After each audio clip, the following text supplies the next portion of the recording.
Okay, thank you, White Knights. News. This is worldreports.org/news. Go to the 19th of August article. U.S. military to Bush. We will not allow a war. This is article number 162. And then it's got Pentagon orders Bush to pay settlements Tuesday. And then a heap of headings here underneath. Putin replacing short-range with long-range missiles on Black Sea ships. Update: Black Sea ships missiles to be equipped with nuclear warheads. Major escalation of global tension as the Bush-Cheney madmen seek war. Update: latest immunities expired Sunday PM. Screens then went dead. The following reports provide background for what follows. See archive. 12th of August 2008. Settlement funds scam daily, put back at 4 PM. 14th of August 2008. Putin demands his $30 billion or he broadens the war. 16th of August. Putin, pay me by Monday or I, well, this is what Putin is saying, pay me by Monday or I own the pipeline and Georgia. 18th of August, uproar in DC over our report dated 16th of August, which was that last one. Putin, pay me by Monday or I own the pipeline and Georgia. Now we go underneath London, 19th of August 2008, updated 1 PM London time. Grave escalation of tensions arising out of Bush intransigence. In a major escalation of tensions attributable to the greed of Bush 41 and Bush 43, the following grave developments are hereby reported and expanded from last night's report. GRU Prime Minister Vladimir Vladimirovich Putin was not paid the $30 billion plus compound interest that he demanded must be paid into the relevant bank account under the unpaid Reagan-Mitterrand Protocols arrangements, aggregating $87 billion. The money should have been seen in the bank account by Monday, 18th of August 2008, to meet Putin's exasperated deadline. For the grim background, see our reports dated 12th, 14th, 16th and 18th of April. With effect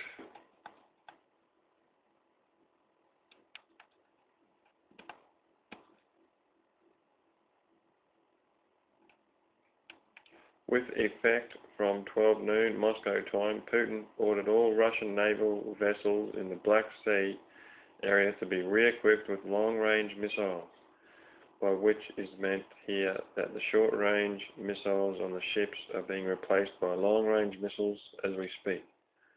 So far, we have only been able to verify that the Russian Navy ships in question are the ships of the Black Sea Fleet.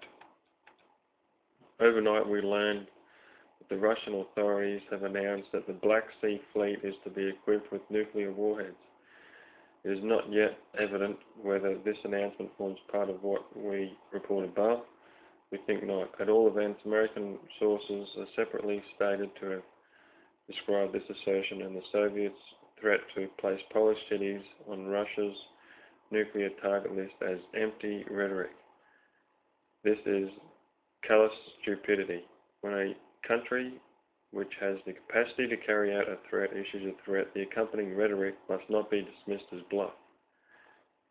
We will elaborate separately on the reasons for this kind of crass behaviour from the White House, which faces its day of reckoning right now. A separate report will expand further. We understand that when he was not paid, Putin let it be known that he would take these steps. He gave the White House time to do the necessary, which it refused to do. He then proceeded to issue the order for the Black Sea ships to be re-equipped with long-range intercontinental missiles.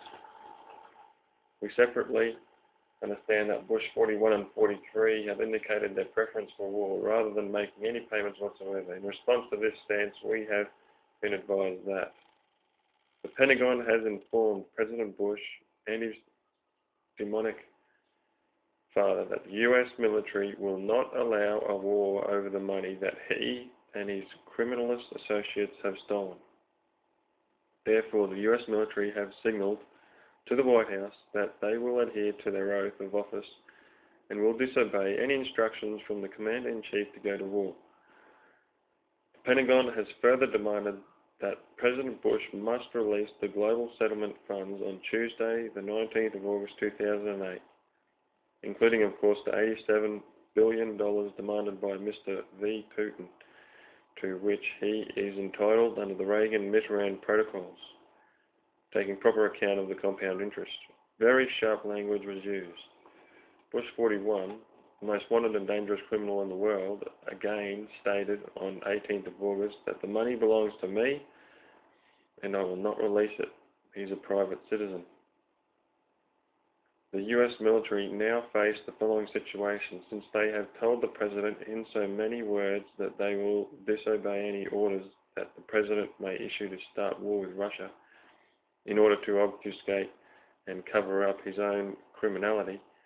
They will be faced with no choice on Tuesday if this mad President refuses to comply forthwith and to release the overdue settlements, but to arrest the President of the United States on charges of gross treason and endangering and the peace and stability of the whole world because of his avarice.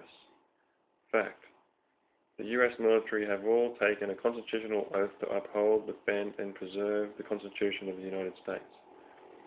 Since the President of the United States is and will be judged by the military to be issuing an unlawful order, or in refusing to implement these settlements today will be actually unlawfully, which of course he does every day, it will be and is the responsibility of the U.S. military to remove the President from office.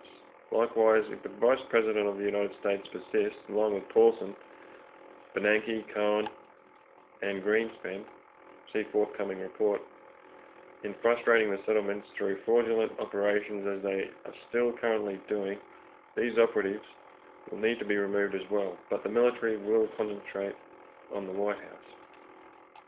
It is not for us to tell the U.S. military what their duty is, but if they flinch from taking the measures that appear to be indispensable, it is not just the United States that will suffer, but the rest of the world as well.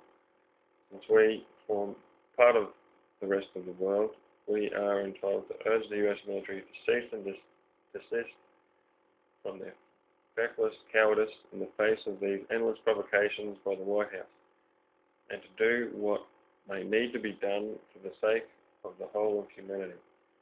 If not the blood of millions, maybe billions could be on their heads. Time has run out. Comment: this is exactly what we have predicted. Bush 43 is possessed. He and his demonic father actually prefer a world war to making the payments that they have stolen. Bush 43 wants to make a bigger bang than the father who abused him. He must be stopped right now. Update: concerning the settlements, impeccable senior trustee sources advised us on Monday evening that the reason given for the non-payment on Sunday was the two key people were not in place. We elaborate. The reason these two key people were not in place is that they have both been threatened with treason under the Patriot Acts by Paulson. Bush 43 et al., if they fulfill their duty as Treasury Compliance Office to implement the settlements. At midnight on Sunday, the very latest farcical World Court, ICJ, which is the International Court of Justice, immunities expired. The screens then went dead. Further senior trustee sources say that their key associates inside the structures and abroad have ceased contact. This development is thought to relate to the extreme degree of tensions that have developed over this millennial crisis, which will lead to dramatic developments, catastrophe, and or both of the above. We'll explain what's happened to the money thing.